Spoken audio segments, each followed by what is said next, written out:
Good morning and अस्सलाम वालेकुम। कैसे हैं बच्चों?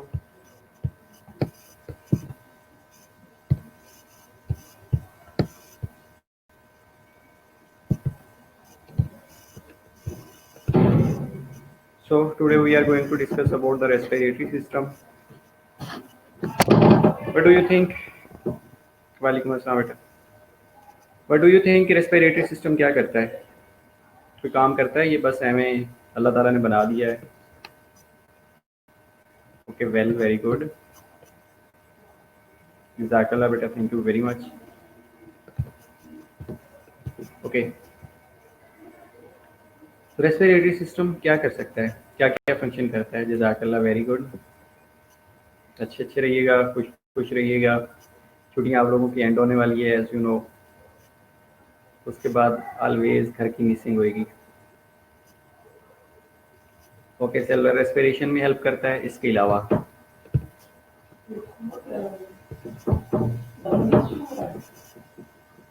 कौन सा?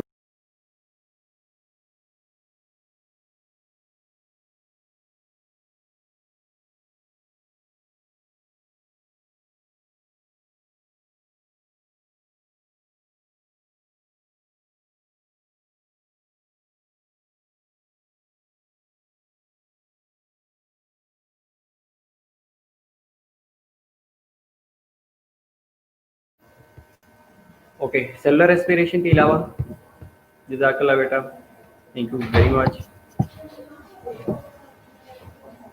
Oxygenation of blood, okay, respiratory system करवाता है। इसके अलावा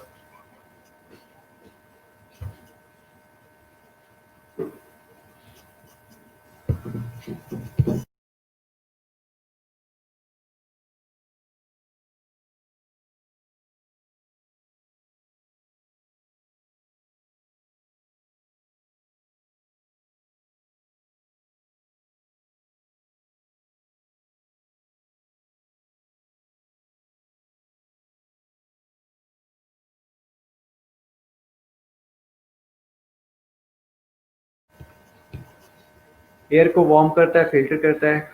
ओके, वेरी गुड, ठीक है। इसके अलावा ब्लड में से एक्स्ट्रा CO2 को भी रिमूव करता है। वेरी गुड, ठीक है। इंस्टेड ऑफ दैट, अभी तक कोई अच्छी मजे की बात आप लोगों ने नहीं बताई कि रेस्पिरेटरी सिस्टम क्या करता है। आपने कभी वर्ड सुना है एसिड बेस बैलेंस? कभी लाइफ में सुना होगा कोई एसिड बेस बैलेंस की चीज भी होती है?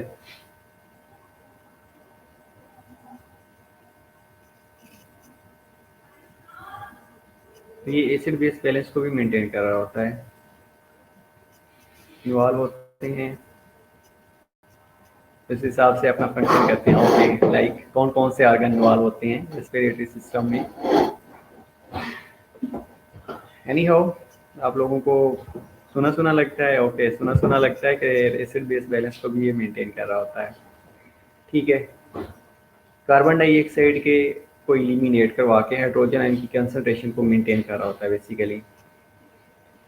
ओके, इसके अलावा ऑक्सीजन का level, okay, nose, okay, nasal cavity, ठीक है।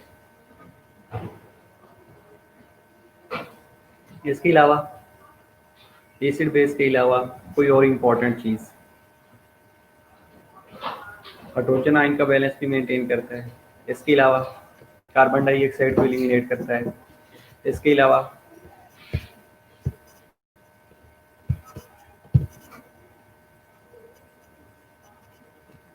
अच्छा, एक होती है इंटरनल और एक होती है एक्सटर्नल रेस्पिरेशन। एनी आइडिया क्या होती है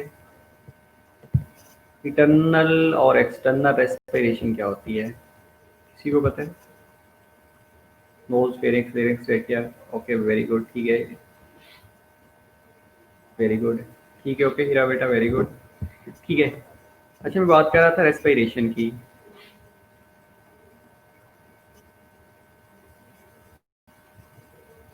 ओके, वेरी गुड, ठीक है। ये हम डिस्कस करते हैं इनको, नेजल कैविटी, नोज के क्या फंक्शन होते हैं, नोस्ट्रल क्या है, larynx, pharynx, trachea, bronchi, bronchioles, ये हम वन बाय वन डिस्कस करते हैं। वेरी गुड, ठीक है, अगर आप लोगों को इतना पता है।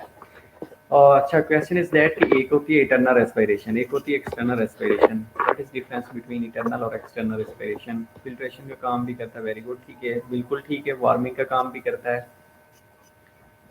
डस्ट पार्टिकल को क्लियर आउट भी कर रहा होता है, ठीक है। इसके अलावा बॉडी का टेम्परेचर भी मेंटेन कर रहा होता है रेस्पिरेशन के थ्रू। अच्छा, डिफरेंट टर्मिनोलॉजीज भी हमने डिस्कस करनी है, लाइक किपनिया क्या होता है, इप्निया क्या होता है, यूपनिया क्या होता है, थोपनिया क्या होता है, ब्रेडिप्निया क्या होता है। ये टर्मिनोलॉजी आपने शायद F1 में पहले पढ़ी हूँ, लेकिन ये भी हमने डिस्कस करना है इनको भी। ओके, अच्छा क्वेश्चन वाज दैट कि इंटरनल और एक्सटर्नल रेस्पिरेशन क्या होती है?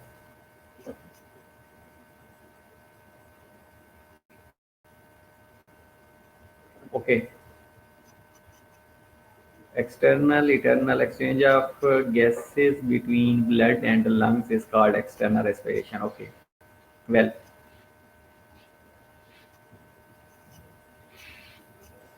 okay, very good, ठीक है। Your contribution is highly appreciated, thank you, good।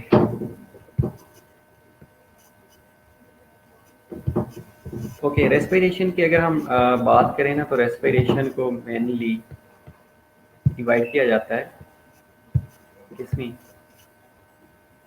Process के अंदर। अभी एक होती है पल्मोनरी वेंटिलेशन। पल्मोनरी वेंटिलेशन में ये होता है कि जो एयर होती है that moves in and out side of the lung, उसको कहा जाता है सिंपली पल्मोनरी वेंटिलेशन। अब ये जो टर्मिनोलॉजीज हैं ये बहुत इंपॉर्टेंट है कि पल्मोनरी वेंटिलेशन में सिर्फ जो एयर है आपकी inside and outside the lung से आ रही है, that process is known as pulmonary ventilation. दूसरी होती है एक्सटर्नल रेस्पिरेशन। एक्सटर्नल रेस्पिरेशन में ये होता है कि जब gases exchange occurs between the lungs and the blood is known as external respiration, जैसे आप लोग बता रहे थे। तीसरी टर्मिनोलॉजी ये है कि इटर्नल रेस्पिरेशन। इटर्नल रेस्पिरेशन में जो gases exchange occurs between systemic blood vessels and the tissue, आप ये भी कह सकते हैं between the cell and the blood. Blood और सेल्स के दरमियान जब गैस एक्सचेंज हो रही होती है that is known as internal respiration. एक होती तीसरी चीज होती है ट्रांसपोर्टेशन। ट्रांसपोर्टेशन में ये होता है कि ऑक्सीजन और कार्बन डाइऑक्साइड लंग्स और टिश्यू के दरमियान ट्रांसपोर्ट हो रही होती है। ये चार चीज़ें आप लोगों ने याद रख लेनी है रेस्पिरेशन के 4 डिस्टिंक्ट प्रोसेस में, जिसमें one is pulmonary ventilation, second one is external respiration, internal respiration और ट्रांसपोर्टेशन। ये चार टर्मिनोलॉजी आपके फिंगर टिप पे होनी चाहिए। ओके, वेल, एक्सटर्नल इन्वायरमेंट और लंग्स के दरमियान भी कह सकते हैं, इंटरनल आप ब्लड और सेल के दरमियान भी कह सकते हैं, वेरी गुड, ठीक है। पल्मोनरी वेंटिलेशन आप सिंपली जो सांस in and outside of the lungs ले रहे हैं इसको कहा जाता है पल्मोनरी वेंटिलेशन। ओके, रिपीट कर देता हूँ, चार टर्मिनोलॉजीज बताई है। पहला ये है कि पल्मोनरी वेंटिलेशन होती है। पल्मोनरी वेंटिलेशन में सिंपल ये होता है कि moving air in and outside of the lungs. External respiration, gases exchange occurs between the lungs and the blood. Third one is transportation, या आप इंटरनल रेस्पिरेशन की बात कर लें, internal respiration is the gas exchange between the systemic blood vessels and the tissue. आप ये भी कह सकते हैं the exchange of gases between the systemic blood and tissue. आप ये भी कह सकते हैं कि gas exchange between the systemic blood vessel या blood capillaries and the tissue and the cell. उसके बाद होती है चौथी चीज़ ट्रांसपोर्टेशन। ट्रांसपोर्टेशन में ये होती है कि जो ऑक्सीजन और कार्बन डाइऑक्साइड है ये दोनों लंग्स और टिश्यू के दरमियान ट्रांसपोर्ट हो रही होती है, या transportation of oxygen and carbon dioxide between the lungs and the tissue. ये चार प्रोसेस हो रहे होते हैं।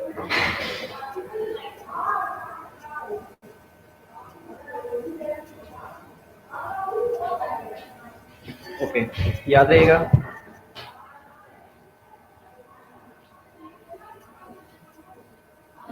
In the form of oxy haemoglobin होती है डेफिनेटली जब ऑक्सीजन जा रही होती है, और जब कार्बन डाइऑक्साइड इसके साथ ट्रांसपोर्ट हो रही होती है तो उसको कहा जाता है कार्बोक्सी हीमोग्लोबिन या कार्बामाइनो हीमोग्लोबिन। कार्बोक्सी हीमोग्लोबिन अगर कार्बन डाइऑक्साइड अटैच है, और कार्बामाइनो हीमोग्लोबिन अगर कार्बन मोनोऑक्साइड अटैच है तो उसको कहा जाता है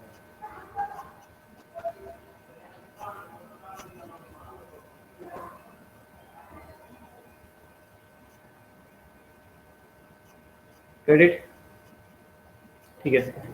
इसके अलावा व्हाट डू यू थिंक कोई और रेस्पिरेटरी सिस्टम का फंक्शन हो सकता है?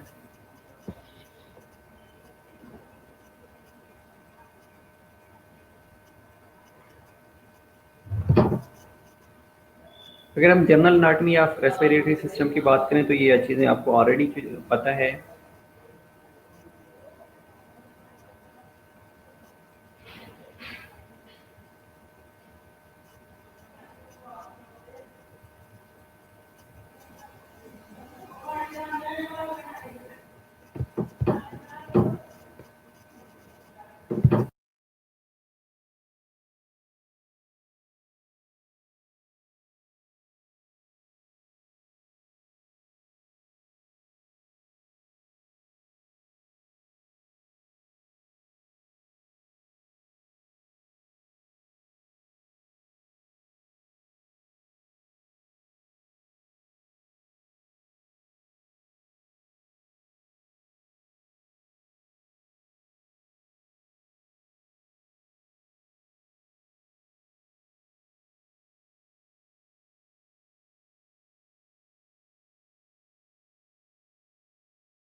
Okay. If we talk about the general anatomy and physiology, उसमें ये होता है कि आपका जो रेस्पिरेटरी सिस्टम है consist of A tube that divides into two parts. अब जो टू पार्ट्स हैं ये स्मॉल ब्रांचेस होती हैं, लंग्स के एक्सटर्नल लेयर्स होती हैं, देन नेजल कैविटी होती है, उसके बाद नेजोफेरिंक्स होता है, नेजोफेरिंक्स के बाद लेरेंजियोफेरिंक्स होता है, देन लेरिक्स बन रहा होता है, देन ट्रेकिया बनता है, then primary bronchi, then lungs के अंदर secondary bronchi, tertiary bronchi, then it will be converted into bronchioles, then alveoli, ये एल्वुलर सैक्स और एट द एंड एल्वुलाई बन रहे होते हैं। स्क्रीन से गुजर गया है, ओके।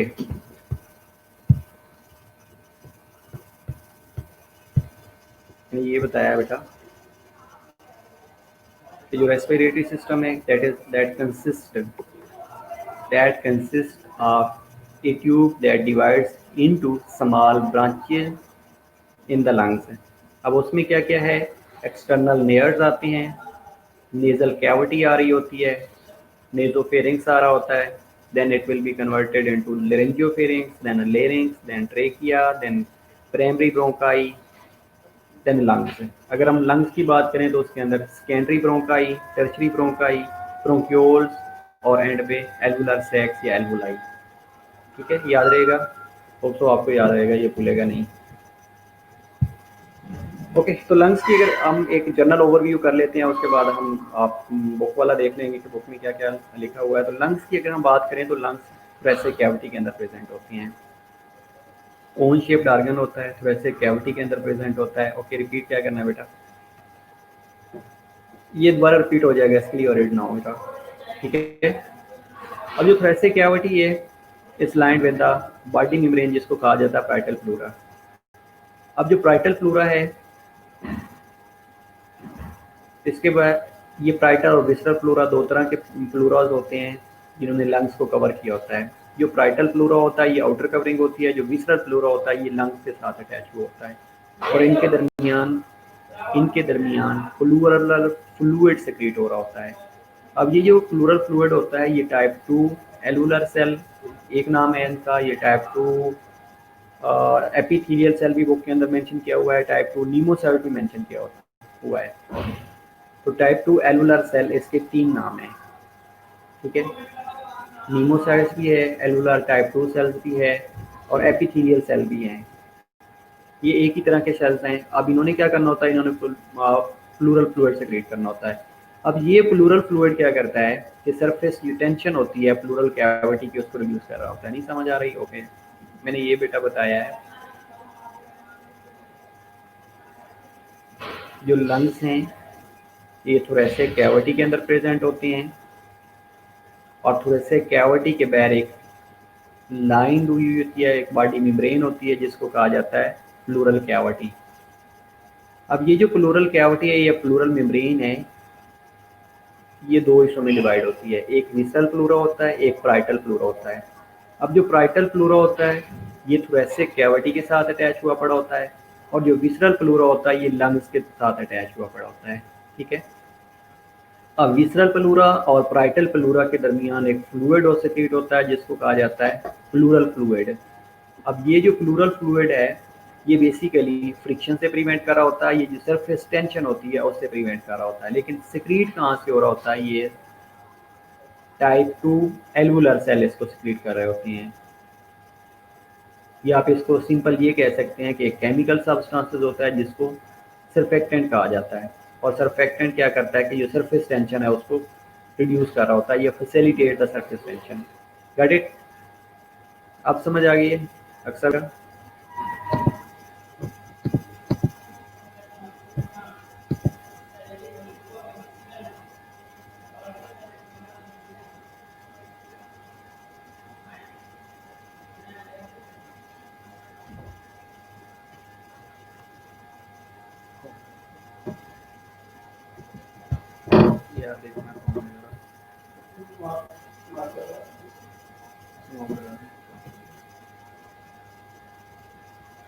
बेटा फ्लूइड लंग से ही सेक्रेट होता है, लंग्स के अंदर टाइप 2 एलुलर सेल पड़े होते हैं।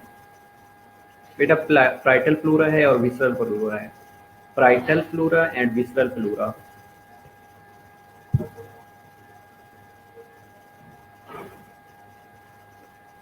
ओके, अब इसके बाद हम अगर बात करते हैं ब्रीदिंग मैकेनिज्म की, तो ब्रीदिंग मैकेनिज्म, अब ब्रीदिंग जो पैटर्न है ये कैसे होता है, ब्रीदिंग कैसे हो रही होती है, तो इसके अंदर 2 लॉ बुक के अंदर मेंशन किए हुए हैं। One is gas law and other one is boils law. अब जो गैस लॉ है वो ये कहता है कि जो गैस मॉलिक्यूल्स होते हैं that always diffuse from the higher pressure to the lower pressure area. ये बात याद रखिएगा, आपको ब्रीदिंग पैटर्न की समझ आ जाएगी, ये ब्रीदिंग मैकेनिज्म की समझ आ जाएगी। पहला जो गैस लॉ है, gas law states that the gas molecules always diffuses from a higher pressure to lower pressure area. अब दूसरा है बॉयल्स लॉ। बॉयल्स लॉ ये कहता है कि the pressure and the volume are inversely related. इसके कहने का मतलब ये है कि जब टेम्परेचर कांस्टेंट होता है तो जब प्रेशर इंक्रीज होएगा in a smaller volume of gas, the pressure decrease in a larger volume of the gas। समझ आइए, गैस लॉ है, गैस लॉ ये कह रहा होता है कि जो गैस के मॉलिक्यूल्स होते हैं वो हमेशा डिफ्यूज होते हैं from higher pressure to lower pressure area. जबकि जो बॉयल्स लॉ है वो ये कहता है कि प्रेशर और वॉल्यूम्स आर इनवर्सली रिलेटेड, अगर एक चीज़ बढ़ेगी दूसरी कम होगी जब टेम्परेचर कांस्टेंट रहेगा। कहता है कि जब प्रेशर इंक्रीज होएगा in a smaller volume of gas, the pressure decreases in a larger volume of the gas। ये बॉयल्स लॉ कहता है, ठीक है। इसी के अकॉर्डिंग इंस्पायरेशन कैसे होती है, इंस्पायरेशन, अब इंस्पायरेशन और एक्सपायरेशन की बात कर लेते हैं। तो इंस्पायरेशन जो होती है that is an active process where the nerve impulses from the medulla causes the contraction of diaphragm और इंटरकोस्टल surfaces। ये इंटरकोस्टल मसल और डायफ्राम की जब कंट्रक्शन होती है तो उसके रिजल्ट में इंस्पायरेशन हो रही होती है, ये इनहेलेशन हो रही होती है। Got it? दूसरा, जब मसल कंट्रैक्ट करते हैं तो उसके रिजल्ट में जो थोरेसिक वॉल्यूम है ये इंक्रीज होता है। थोरेसिक वॉल्यूम इंक्रीज होने के रिजल्ट में pressure within the lungs, जिसको इंट्रा एलुलर प्रेशर कहा जाता है, that will decrease due to Boyle's law. अब जैसे बॉयल्स ने ये कहा था, बॉयल्स लॉ ने ये कहा था कि जब प्रेशर इंक्रीज होएगा वॉल्यूम डिक्रीज होएगा, क्योंकि प्रेशर और वॉल्यूम इन्वर्सली प्रोपोर्शनल है, इन्वर्सली रिलेटेड है। तो इसमें ये है कि जब मसल की कंट्रैक्शन होएगी, मसल की कंट्रैक्शन के साथ जो थोरेसिक वॉल्यूम है वो इंक्रीज होएगा। थोरेसिक वॉल्यूम इंक्रीज होने के रिजल्ट में thoracic pressure within the lungs, जिसको एल्वोरल इंट्रा एलुलर प्रेशर कहा जाता है, वो डिक्रीज हो जाता है। जब इंट्रा एलुलर प्रेशर डिक्रीज होएगा बिलो एटमॉस्फेरिक प्रेशर, जो एटमॉस्फेरिक प्रेशर होता है ये 758 millimetre of mercury versus 760 millimetre of mercury होता है। तो गैस लॉ इंडिकेट करता है कि the gas moves from the environment into the lungs. Inspiration और एक्सपायरेशन अगेन बता देता हूँ, फिलहाल हम इंस्पायरेशन की बात कर रहे हैं। इंस्पायरेशन में मैंने आपको बताया दो लॉ अप्लाई हो रहे होते हैं, दो लॉ के अंदर एक बॉयल्स लॉ है, दूसरा गैस लॉ है। गैस लॉ ये कहता है कि जो गैस के मॉलिक्यूल्स होते हैं that always diffuses from the higher pressure area to lower pressure area. Okay, दूसरा है बॉयल्स लॉ। बॉयल्स लॉ ये कहता है कि the pressure and volumes are inversely related, जिसके अंदर जब टेम्परेचर कांस्टेंट होता है तो जब प्रेशर इंक्रीज होएगा in smaller volume of gas, तो उसके रिजल्ट में क्या होगा कि pressure decrease in larger volume of the gas. Pressure volume अगर इंक्रीज हुआ है स्मॉलर अमाउंट में, तो जो प्रेशर है ये डिक्रीज हो जाएगा larger volume of the gas में। तो इसी तरह इन्होंने इंडिकेट किया है कि इंस्पायरेशन कैसे होती है और एक्सपायरेशन कैसे होती है। तो इंस्पायरेशन अगेन एक एक्टिव प्रोसेस है जिसमें एटीपी यूटिलाइज हो रही होती है। नर्व इम्पल्सेस मेडुल्ला ऑब्लांगेटा तक जाती हैं। ये हम नीमोटॉक्सिक और एपनोस्टिक सेंटर के बारे में भी डिस्कस करेंगे कि इंस्पायरेशन और एक्सपायरेशन में जो रिदम होता है, ये पैटर्न होता है, ये कैसे मेंटेन किया जा रहा होता है। ओके, तो जैसे ही nerve impulses from the medulla causes contraction of diaphragm and intercostal muscle. Intercostal muscle, external intercostal muscle और डायफ्राम की कंस्ट्रिक्शन होती है, तो उसके रिजल्ट में थोरेसिक वॉल्यूम इंक्रीज होना शुरू हो जाता है। थोरेसिक वॉल्यूम इंक्रीज होएगा तो जो प्रेशर है, इंट्रा एलुलर प्रेशर है, ये जो लंग्स के अंदर प्रेशर है वो डिक्रीज हो जाएगा बॉयल्स लॉ के अकॉर्डिंग। अब जैसे ही इंट्रा एलुलर प्रेशर फॉल करेगा तो उसके रिजल्ट में जो एटमॉस्फेरिक प्रेशर है वो 758 से लेके 760 तक होगा। तो गैस लॉ इंडिकेट करता है कि गैस जो है अब that will move from the environment into the lungs. समझ आइए। अब दूसरी होती है एक्सपायरेशन की। एक्सपायरेशन कैसे होती है, याद रखिएगा कि जो एक्सपायरेशन है ये पैसिव प्रोसेस है, इसमें कोई एनर्जी यूज नहीं हो रही होती, आपकी फोर्स कोई नहीं यूटिलाइज हो रही होती। इसमें ये होता है कि जब elastic tissue of the lungs और डायाफ्राम रिकॉइल करते हैं, रिकॉइल का मतलब है कि ओरिजिनल अपनी पोजीशन में जा रहे होते हैं, तो उसके रिजल्ट में डायाफ्राम और external intercostal muscle relax and recoil, और उसके रिजल्ट में क्या होगा कि थोरेसिक वॉल्यूम डिक्रीज हो जाएगा। थोरेसिक वॉल्यूम डिक्रीज होएगा, थोरेसिक वॉल्यूम डिक्रीज होने के रिजल्ट में जो इंट्रा एलुलर प्रेशर है वो इंक्रीज हो जाएगा। जिस तरह बॉयल ने पहले कहा था कि जब प्रेशर डिक्रीज होएगा तो वॉल्यूम इंक्रीज हो जाएगा, जब वॉल्यूम डिक्रीज होएगा तो प्रेशर इंक्रीज हो जाएगा। अपॉन ही एक्सपायरेशन, एक्सपायरेशन के रिजल्ट में डायाफ्राम और एक्सटर्नल इंटरकोस्टल मसल रिलैक्स और रिकॉइल करती हैं। रिकॉइल करने के रिजल्ट में थोरेसिक वॉल्यूम डिक्रीज होता है। थोरेसिक वॉल्यूम डिक्रीज होएगा, इंट्रा एलुलर प्रेशर इंक्रीज हो जाएगा। अब जब इंट्रा एलुलर प्रेशर इंक्रीज होएगा अबव द एटमॉस्फेरिक प्रेशर, जो कि 762 से लेके 762 मिलीमीटर मर्करी तक, तो उसके रिजल्ट में जो गैस है that will move from the lungs into the environment again due to gas law. समझ आइए कि इंस्पायरेशन कैसे होती है और एक्सपायरेशन कैसे होती है। क्वेश्चन, इंस्पायरेशन और एक्सपायरेशन में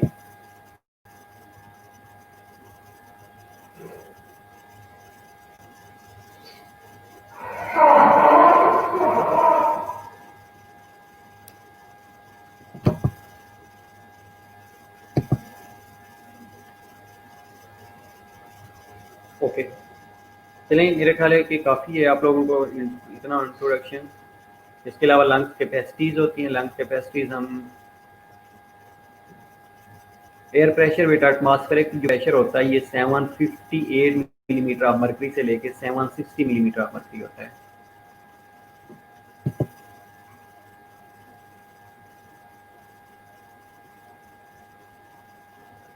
ओके बेटा, बेटा जो इंस्पायरेशन होएगी, इंस्पायरेशन के अंदर जो एटमॉस्फेरिक प्रेशर है ये डिक्रीज होता है, इंट्रा एलुलर प्रेशर फॉल करता है, ठीक है। और उसके रिजल्ट में जो गैस होती है ये इन्वायरमेंट से लंग्स के अंदर मूव करती है इंस्पायरेशन में।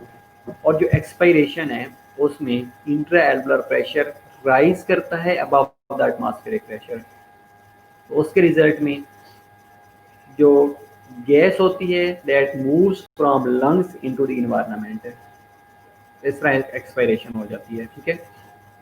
अब लंग्स वॉल्यूम और लंग कैपेसिटी की अगर हम बात करें तो जो लंग कैपेसिटीज होती हैं can be measured by a device जिसको कहा जाता है स्पायरोमीटर। अब अगर इसके अंदर टाइडल वॉल्यूम आता है, वॉल्यूम की अगर हम बात करें और लंग्स वॉल्यूम और कैपेसिटीज होती हैं। वॉल्यूम्स की अगर हम बात करें तो इसके अंदर टाइडल वॉल्यूम होता है, इंस्पायरेटरी रिजर्व वॉल्यूम होता है, एक्सपायरेटरी रिजर्व वॉल्यूम होता है। कैपेसिटी में इंस्पायरेटरी कैपेसिटी होती है, वाइटल कैपेसिटी होती है, और वॉल्यूम में रेजिडुअल वॉल्यूम होता है, टोटल लंग कैपेसिटी होती है। इसके अलावा एक एनाटॉमिकल डेड स्पेस भी होती है। अभी ये लंग कैपेसिटी लंग वॉल्यूम की अगर हम बात कर लें तो मेरा ख्याल है कि आप लोगों को थोड़ा सा और समझ आ जाएगा। पहली चीज़ तो ये है कि जो टाइडल वॉल्यूम क्या होता है। स्पायरोमीटर बेटा, स्पायरोमीटर, SPIROMETER, स्पायरोमीटर, ये normal function of respiratory system को इंडिकेट कर रहा होता है, ठीक है। पहली चीज़ होती है टाइडल वॉल्यूम।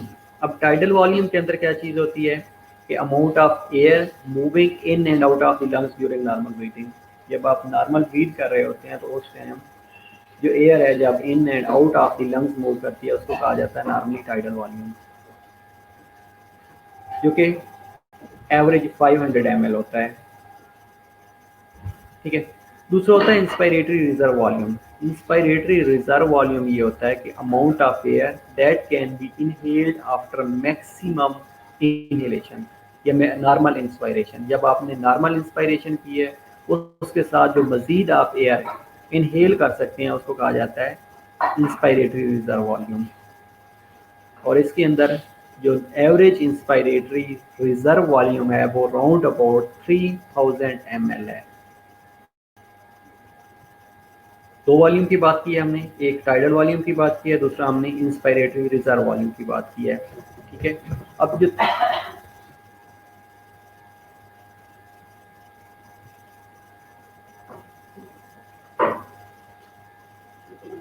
ओके तौसीफ बेटा, जो बॉडी का टेम्परेचर है वो कांस्टेंट रहता है।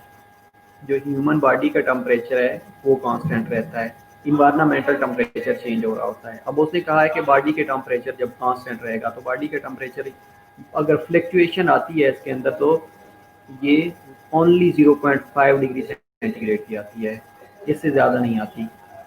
इसलिए सम कंडीशंस में अगर हॉट इन्वायरमेंट है तो आपका रेस्पिरेटरी रेट भी इंक्रीज हो सकता है, कोल्ड है तो रेस्पिरेटरी रेट डिक्रीज हो सकता है, depending on the heat conservation, कि हीट कंजर्व करनी है या हीट को रिमूव करना है बॉडी से, तो इसलिए प्रेस्पिरेशन हो रही होती है, ठीक है।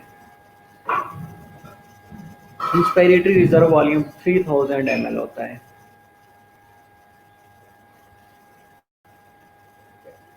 Okay. Inspiratory reserve volume, amount of air that can be inhaled after normal inspiration। Normal inspiration के साथ जो मैक्सिमम अमाउंट ऑफ एयर आप इनहेल कर रहे होते हैं उसको कहा जाता है inspiratory reserve volume. Tidal volume बेटा ये होता है कि सिंपली जो air in and out of the lungs during normal breathing हो रही है उसको कहा जाता है टाइडल वॉल्यूम, जो कि अराउंड अबाउट 500 ml है। Inspiratory volume, inspiratory reserve volume और टाइडल वॉल्यूम, दो वॉल्यूम हमने किए हैं। तीसरा वॉल्यूम होता है expiratory reserve volume. Expiratory reserve volume में ये होता है कि नॉर्मल एक्सपायरेशन के बाद जो आप मैक्सिमम एयर को एक्सेल आउट कर सकते हैं उसको कहा जाता है expiratory reserve volume. The amount of air that can be inhaled, that can be exhaled, remove करना, एक्सेल करना after normal expiration. Normal expiration के बाद जो मैक्सिमम एयर आप एक्सेल आउट कर सकते हैं that is known as expiratory reserve volume. और ये expiratory reserve volume round about 1100 ml होता है। तीसरा होता है, चौथा होता है रेसिडुअल वॉल्यूम। अब रेसिडुअल वॉल्यूम ये होता है कि the amount of air that is always left in the lungs after expiration. Expiration के बाद जो average amount of air lungs के अंदर रह जाता है उसको कहा जाता है रेसिडुअल वॉल्यूम। ओके, अब हमने चार वॉल्यूम की बात की है, tidal volume, inspiratory reserve volume, expiratory reserve volume और फोर्थ वन रेसिडुअल वॉल्यूम। ये चार वॉल्यूम्स होते हैं। अब जो इंस्पायरेटरी रिजर्व वॉल्यूम है इसको कैलकुलेट करने के लिए एक फार्मूला है जिसमें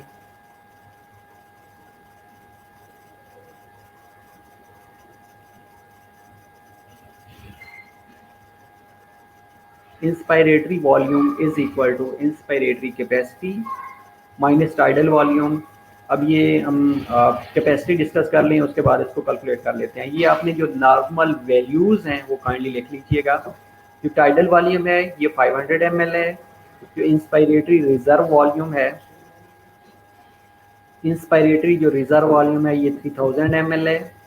एक्सपायरेटरी रिजर्व वॉल्यूम 1100 ml है और जो रेसिडुअल वॉल्यूम है ये 1200 ml है। ठीक है, ये आप लिख लीजिएगा, उसके बाद इसको कैलकुलेट कर लेते हैं। इसके बाद बात करते हैं कैपेसिटी की। ये चार वॉल्यूम होते हैं, इसी तरह कैपेसिटीज की बात करते हैं। तो पहली कैपेसिटी वाइटल कैपेसिटी की तरफ आते हैं। तो total amount of air that can be exhaled उसको कहा जाता है वाइटल कैपेसिटी। और एवरेज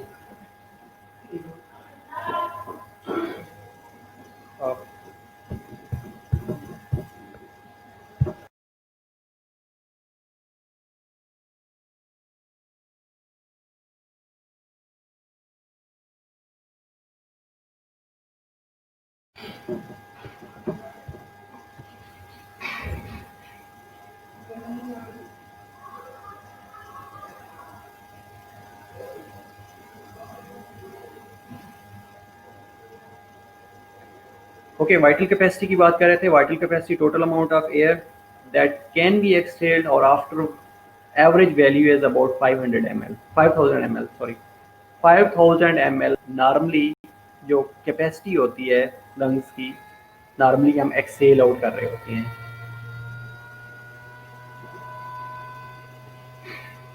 लेकिन पर्सन की एज और हाइट के ऊपर भी ये डिपेंड कर रही होती है।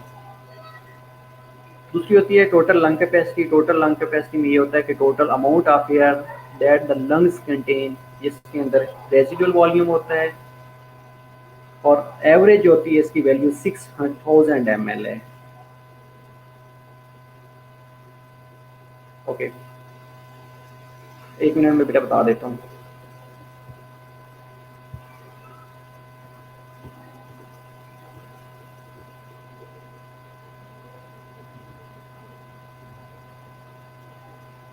चार वॉल्यूम की समझ आ गई। इसके बाद वॉल्यूम के बाद पहली जो चीज़ है, हमने वाइटल कैपेसिटी की बात किया। वाइटल कैपेसिटी में ये होता है कि total amount of air that can be exhaled. अब इसमें जो नॉर्मली हम एयर को एक्सहेल आउट कर रहे होते हैं वो अराउंड अबाउट 5000 ml है। इंस्पायरेटरी कैपेसिटी होती है, इंस्पायरेटरी कैपेसिटी में ये होती है कि total amount of air that can B inhaled. Okay, volume भी रिपीट कर दूंगा बेटा। Inspiratory capacity total amount of air that can B inhaled inspiratory capacity है, जो कि अराउंड अबाउट 4000 ml है। इसके बाद वाइटल कैपेसिटी है। वाइटल कैपेसिटी में ये है कि total amount of air that can be exhaled, और जो वाइटल कैपेसिटी है ये अराउंड अबाउट 5000 ml है। इसके अलावा टोटल लंग कैपेसिटी होती है। Total lung capacity of air that the lungs contain, जिसके अंदर रेजिडुअल वॉल्यूम होता है और ये राउंड अबाउट 6000 ml है। अब इसको कैलकुलेट करने के लिए total lung capacity is equal to vital capacity plus residual volume. Lung capacity में अगर रेजिडुअल वॉल्यूम ऐड करेंगे तो ये टोटल लंग कैपेसिटी हो जाती है। इसके बाद एनाटॉमिकल डेड स्पेस होती है।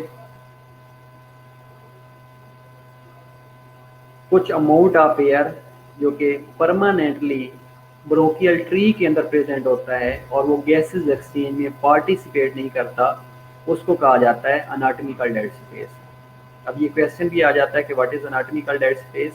The amount of air that remains in the bronchial tree that is not involve in the gas exchange is known as anatomical dead space.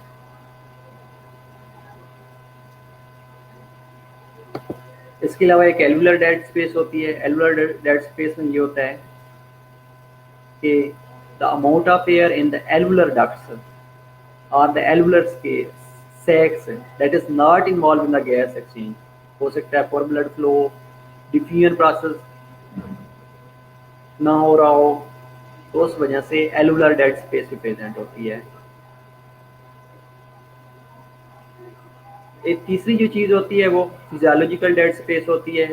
अब फिजियोलॉजिकल डेड स्पेस में ये होता है कि anatomical dead space plus alveolar dead space को अगर हम अकम्युलेट करेंगे तो वो फिजियोलॉजिकल डेड स्पेस हो जाती है। फिजियोलॉजिकल डेड स्पेस में भी लंग्स के अंदर जो एयर जा रही होती है वो गैस एक्सचेंज में पार्टिसिपेट नहीं करती। तीन तरह की डेड स्पेस प्रेजेंट होती हैं। One is anatomical dead space, second one is alveolar dead space and third one is physiological dead space. Okay, तीन तरह की डेड स्पेस हमने बताई, मैं डिस्कस की हैं। पहली जो है anatomical dead space is that space in which the air remains in the bronchial tree that is not involved in the gas exchange। इसको कहा जाता है एनाटॉमिकल डेड स्पेस, जो कि अराउंड अबाउट 150 ml भी बता रहे होती हैं। ओके, दूसरा होता है alveolar dead space. Alveolar dead space के अंदर the amount of air in the alveolar ducts और alveolar sacs that is not involve in the gas exchange. अब ये क्यों नहीं हो रही होती है, इसके पीछे कोई अदर कंडीशंस हो सकती हैं, लाइक पुअर ब्लड फ्लो हो सकती है, ये लॉन्ग डिफ्यूजन डिस्टेंसेस हो सकता है। तीसरी जो चीज़ होती है ये फिजियोलॉजिकल डेड स्पेस होती है। फिजियोलॉजिकल डेड स्पेस में अगर हम अनाटॉमिकल डेड स्पेस और एलुलर डेड स्पेस को अकम्युलेट कर देते हैं तो उसको फिजियोलॉजिकल डेड स्पेस कहा जाता है। और इसमें भी total amount of air in the lungs that is not involve in the gas exchange is known as physiological dead space.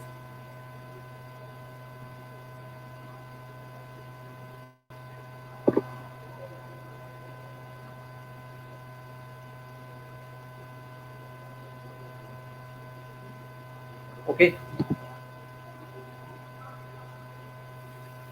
इसके अलावा ब्रीदिंग पैटर्न को क्या चीज़ें कंट्रोल कर सकती हैं? ब्रीदिंग पैटर्न को कंट्रोल करने के लिए 4 फैक्टर्स इंपॉर्टेंट होते हैं। उन 4 फैक्टर्स के अंदर क्या क्या चीज़ है? पहली तो ये है कि स्ट्रेचेबिलिटी ऑफ लंग्स और thoracic वॉल।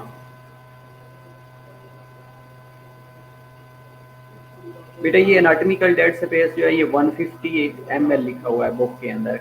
एक्जैक्ट कितनी कितनी होती है ये नहीं बताया गया, लेकिन जो एनाटॉमिकल डेड स्पेस मेंशन किया गया वो 150 ml लिखा है। तो 150 ml जो एयर होती है ये लंग्स के अंदर प्रेजेंट होती है, लेकिन गैसेज एक्सचेंज में हेल्प और नहीं कर रही होती। ओके, ब्रीदिंग कंट्रोल करने के लिए 4 फैक्टर्स इंपॉर्टेंट होते हैं। 4 फैक्टर्स में पहली जो चीज़ ये है कि आपके लंग्स और थोरैसिक वॉल के अंदर रिकॉइलिंग एबिलिटी होनी चाहिए। स्ट्रेचेबिलिटी है, अगेन रिकॉइल कर जाएं, स्ट्रेच हुए, एक्सटेंड हुए, देन कंस्ट्रिक्ट कर गए, रिकॉइलिंग एबिलिटी होनी चाहिए। फिर दूसरा फैक्टर ये है कि ऑक्सीजन का लेवल नॉर्मल होना चाहिए। ये ना हो कि इन्वायरमेंट के अंदर ऑक्सीजन की डेफिशिएंसी होना शुरू हो गई है। तीसरा, कार्बन डाइऑक्साइड का लेवल ब्लड के अंदर नॉर्मल होना चाहिए। ये ना हो कि कार्बन डाइऑक्साइड का लेवल इंक्रीज हो गया या डिक्रीज हो गया तो अगेन ब्रीथिंग जो पैटर्न है ये चेंज होना शुरू हो जाता है, लाइक ये कम होना शुरू हो जाएगा या ज़्यादा होना शुरू हो जाएगा। चौथी कंडीशन हाइड्रोजन आयन की कंसंट्रेशन है। ये 4 कंडीशन ऐसी हैं जो कि मेनली ब्रीदिंग पैटर्न को कंट्रोल कर रही होती हैं।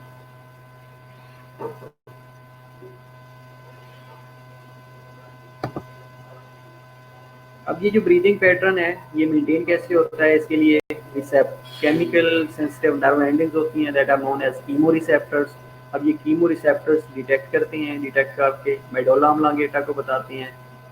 2 तरह से कीमो रिसेप्टर होते हैं, एक पेरिफेरल कीमो रिसेप्टर्स होते हैं और दूसरा सेंट्रल कीमो रिसेप्टर्स होते हैं। अब जो पेरिफेरल कीमो रिसेप्टर्स होते हैं मेनली ये कैरोटिड बॉडीज और एओर्टिक बॉडीज में प्रेजेंट होते हैं। इन्होंने क्या करना होता है ऑक्सीजन का लेवल, कार्बन डाइऑक्साइड का लेवल और हाइड्रोजन आयन की कंसंट्रेशन को मेंटेन कर रही होती हैं। पहली कंडीशन बेटा ये है कि रिकॉइलिंग एबिलिटी ऑफ लंग्स और थोरेसिक कैविटी की नॉर्मल होनी चाहिए।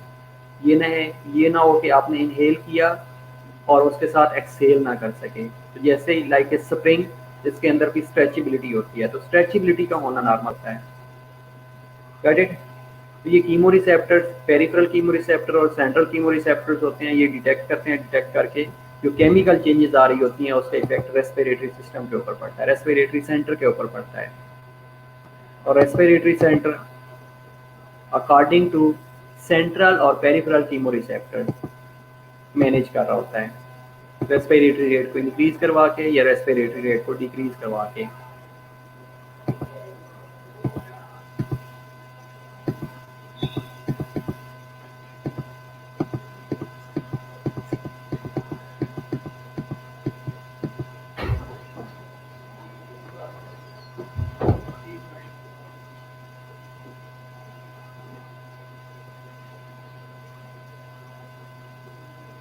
ब्रीथिंग को मेंटेन करने के लिए दो सिस्टम्स होते हैं, वन इज एपनोस्टिक सेंटर्स होती हैं, one is apneustic centre, other one is pneumotaxic centre. ये मैं एक डायग्राम से आपको समझाऊंगा, आज शायद आपकी बुक में बनी हुई है। इसके अलावा एक डिफरेंट टर्मिनोलॉजीज होती हैं, वो डिस्कस कर लेते हैं ताकि आप लोगों को मुश्किल ना हो। पहली चीज़ तो ये होती है कि डिस्निया होता है। डिस्निया क्या होता है? डिफिकल्टी इन ब्रीथिंग होना शुरू हो जाती है। हाइपर एपनिया होता है। हाइपर एपनिया में ये होता है कि increase the depth and rate of breathing. Hypoxia का आपको ऑलरेडी पता है। रिसेप्टर्स बेटा कीमो रिसेप्टर्स होते हैं, इनको दो हिस्सों में डिवाइड किया जाता है, one is peripheral chemo receptor, other one is central chemo receptor. जो सेंट्रल कीमो रिसेप्टर्स होते हैं ये ब्रेन के अंदर प्रेजेंट होते हैं। सीएसएफ के अंदर जो कार्बन डाइऑक्साइड होती है, हाइड्रोजन कंसंट्रेशन होती है और ऑक्सीजन का लेवल होता है उसको मेंटेन कर रहे होती हैं।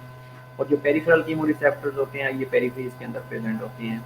आर्का फेरोटा और कैरोटिड साइनसेस के अंदर, ये कैरोटिड बॉडीज के अंदर प्रेजेंट होती हैं। ये वहाँ से ऑक्सीजन और कार्बन डाइऑक्साइड के लेवल को मेंटेन कर रही होती हैं। अच्छा, नॉर्मल जो रेस्पिरेटरी रेट होता है ये कितना होता है? नॉर्मल रेस्पिरेटरी रेट कितना होता है?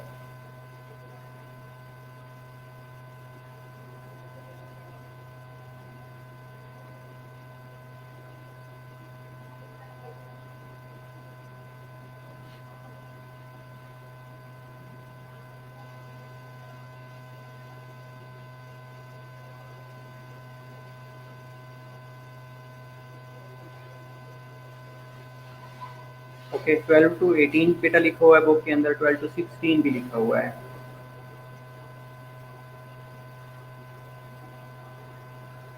बेटा फ्रेनिक नर्व का रोल होता है कंट्रैक्शन और रिलैक्सेशन में। फ्रेनिक नर्व का रोल होता है। 16 टू 12, अच्छा 12 टू 16 भी है, 12 टू 18 भी बेटा लिखा हुआ है, 15 टू 20 भी है। ओके, तो ये डिफरेंट बुक डिफरेंट कह रही होती हैं। 12 टू 18 है। ओके, टिकिपनिया कब होएगा? टिकिपनिया जब respiratory rate more than 18 breath per minute होना शुरू हो जाएगा। और ब्रेडिपनिया कब होएगा? जब respiratory rate less than 12 breath per minute होगा। एपनिया होगा। एपनिया का मतलब होता है कि एब्सेंस ऑफ ब्रीथिंग, कि जब ब्रीथिंग ही नहीं होएगा तो उस कंडीशन को एपनिया कहा जाता है। यूपनिया होता है। यूपनिया का मतलब होता है कि नॉर्मल ब्रीदिंग पैटर्न है। ये कुछ टर्मिनोलॉजीज हैं जो मोस्टली आपके रेस्पिरेटरी सिस्टम में डिस्कस की जा रही होती हैं।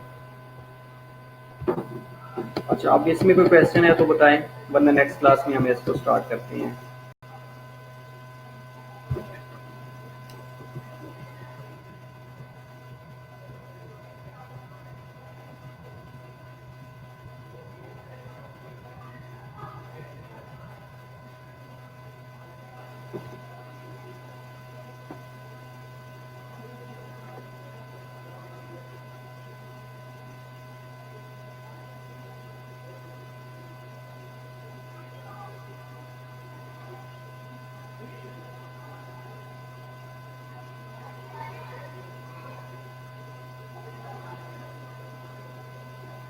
हाइपरएपनिया में बेटा ये होता है कि जब ब्रीथिंग रेट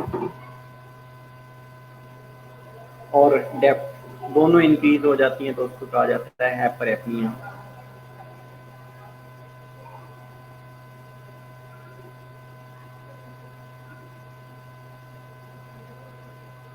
ओके, मैंने ये बेटा बताया है कि नॉर्मल जो ब्रीदिंग पैटर्न होता है उसको यूपनिया कहा जाता है, यूपीएनईए। ठीक है, अगर इंक्रीज हुआ है तो उसको टिकिपनिया कहा जाता है। अगर डिफिकल्टी इन ब्रीदिंग है तो उसको डिस्निया कहा जाता है। अगर लेबर्ड और रेट ऑफ ब्रीथिंग इंक्रीज हो गया तो उसको हाइपरएपनिया कहा जाता है।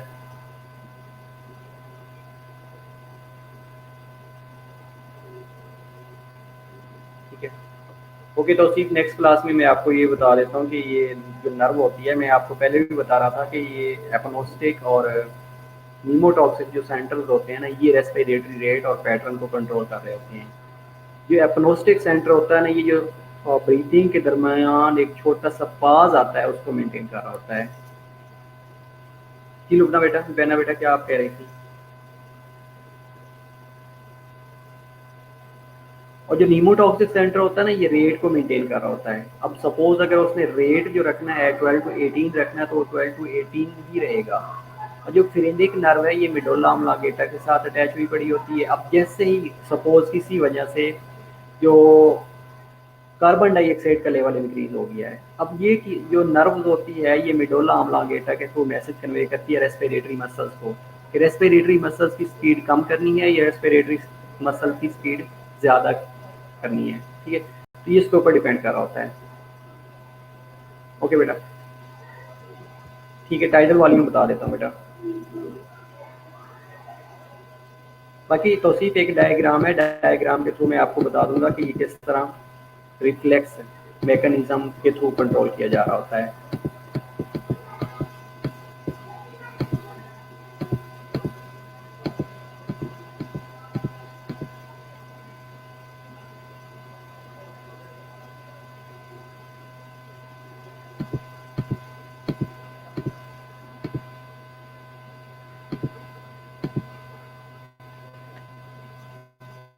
बेटा टाइडल वॉल्यूम सिंपल वो अमाउंट ऑफ एयर होता है जो कि normally in and out of the lungs हो रही होती है during normal breathing. Normal breathing के दरमियान जो नॉर्मली एयर का इन एंड आउट होना उसको कहा जाता है टाइडल वॉल्यूम। ठीक है, इंस्पायरेटरी रिजर्व वॉल्यूम में ये होता है कि amount of the air that can B inhaled after normal inspiration, जो अराउंड अबाउट 3000 ml है। इसको इनको मेजर करने के लिए हमारे पास जो इंस्ट्रूमेंट होता है, डिवाइस होता है, उसको स्पायरोमीटर कहा जाता है। एक्सपायरेटरी रिजर्व वॉल्यूम होता है the amount of air that can be exhaled after normal expiration. Normal expiration के बाद जो मैक्सिमम अमाउंट ऑफ एयर आप एक्सेल कर सकते हैं उसको कहा जाता है एक्सपायरेटरी रिजर्व वॉल्यूम, जो कि 1100 ml है। इंस्पायरेटरी कैपेसिटी होती है, इंस्पायरेटरी कैपेसिटी में ये होता है कि total amount of air that can B inhaled, उसको कहा जाता है इंस्पायरेटरी कैपेसिटी, और ये एवरेज 4000 ml होता है। वाइटल कैपेसिटी होती है, वाइटल कैपेसिटी में ये होता है कि total amount of air that can B excelled, तो ये 5000 ml है, या 5 लीटर भी कह सकते हैं कि 5 लीटर है वाइटल कैपेसिटी। और रेजिडुअल वॉल्यूम में क्या है कि amount of air that is always left in the lungs after expiration, residual volume उसको कहा जाता है। और अराउंड अबाउट ये 1200 ml है। Total lung capacity, total amount of air that can the lungs contain, जिसके अंदर रेजिडुअल वॉल्यूम भी आता है। और टोटल लंग कैपेसिटी को vital capacity plus residual volume को अगर हम जमा करेंगे तो हमारे पास टोटल लंग कैपेसिटी निकल आती है। ठीक है, ओके। नेक्स्ट क्लास कंटिन्यू करते हैं 10 AM। Be ready for that और अपने क्वेश्चन रेडी कर लीजिएगा।